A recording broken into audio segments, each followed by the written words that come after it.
Global Watch Marching in Reverse: How Pakistan Celebrates Defeats as National Holidays. Pakistan has long been characterized by contradictions, and its leadership has once again veered into the realm of performative patriotism.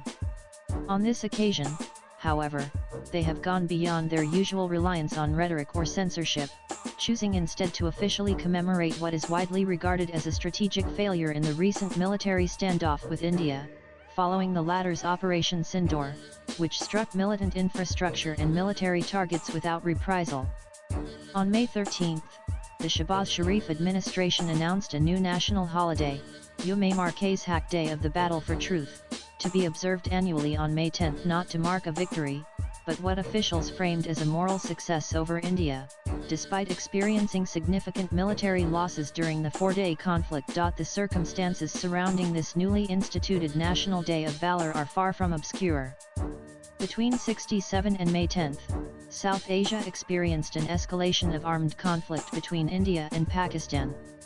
In response to the Pahalgam massacre, in which 26 Indian civilians were killed by Pakistan-backed Lashkar-Toiba militants on April 22, India undertook Operation Sindoor during the night of 67 May, aiming to demonstrate deterrence and punitive intent.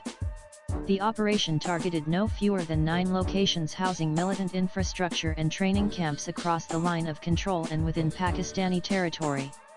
Independent analysts and satellite imagery have substantiated India's precision strikes on terror-related logistics. In retaliation, Pakistan's military launched its own Operation Bunyan Marsis on May 10, which included drone swarm offensives. However, all were effectively neutralized by India's air defense systems, which intercepted and destroyed dozens of Turkish-made drones in large numbers. In a significant escalation, Indian armed forces targeted at least 9 Pakistan Air Force PAF bases, extending across the country from the Nur Khan Air Base near Islamabad Rawalpindi to Rahim Yar Khan, Sukkar, Chinian, Pasrar, and Sialkot, among others. With several air bases rendered largely inoperative, Islamabad was compelled to pursue de-escalation through Director General of Military Operations DGMO-level dialogue by the evening of 10 May. However, the DGSPR, the media arm of Pakistan's armed forces, reverted to its well-established narrative strategy by asserting that a befitting reply had been delivered to India's precision strikes, despite clear evidence to the contrary. Such rhetoric has become a defining feature of the military's public relations discourse. Despite professing a commitment to transparency, the Pakistani establishment along with its civilian front that's once again avoided offering genuine openness or accountability. Instead, Prime Minister Shahbaz Sharif capitulated to the military establishment's every exaggerated demand, aligning himself with its myth-making apparatus. As part of these symbolic gestures, on May 13, PM Sharif proclaimed that May 10 would henceforth be observed annually as Yom Marquez Haq Day of the Battle for Truth, in a show of support for the Pakistani armed forces. Furthermore, the government extended this orchestrated display by designating May 16 as Yom Tashakkur Day of Gratitude, ostensibly to express thanks to divine forces for safeguarding the nation. Even more notably, General Asim Munir, the current army chief, was conferred the rare military rank of Field Marshal, becoming only the second Pakistan Army general to receive this title since General Ayub Khan in 1959.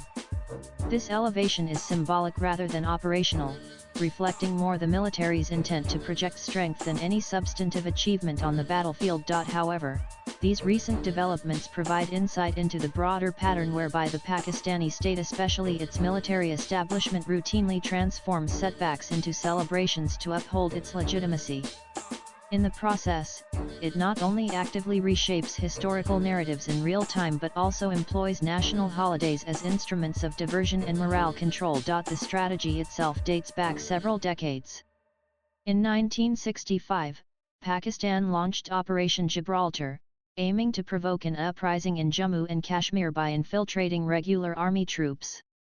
The operation, however, ended in failure, triggering the full-scale Indo-Pak War of 1965.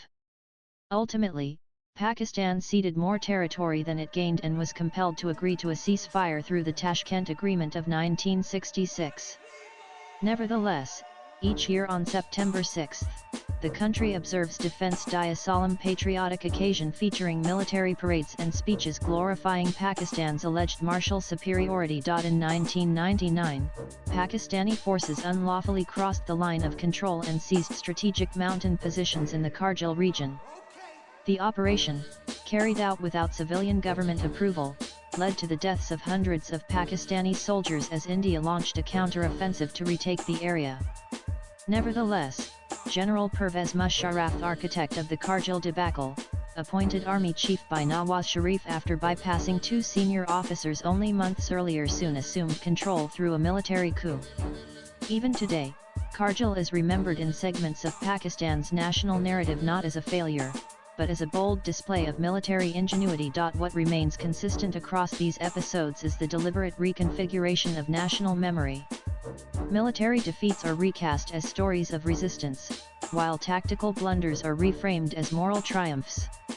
This extends beyond mere propaganda. It represents a sustained strategy of narrative management that shields the military from accountability and ensures the civilian government remains subordinate to the armed forces' entrenched authority. By designating May 10 as Yom Marquez Haq, the state is not merely revising the narrative of a military confrontation but is also proactively undermining dissent, stifling debate, and conditioning future generations to prioritize myth over reality. Educational institutions will present it as a moment of national victory, much like the portrayal of Operation Gibraltar.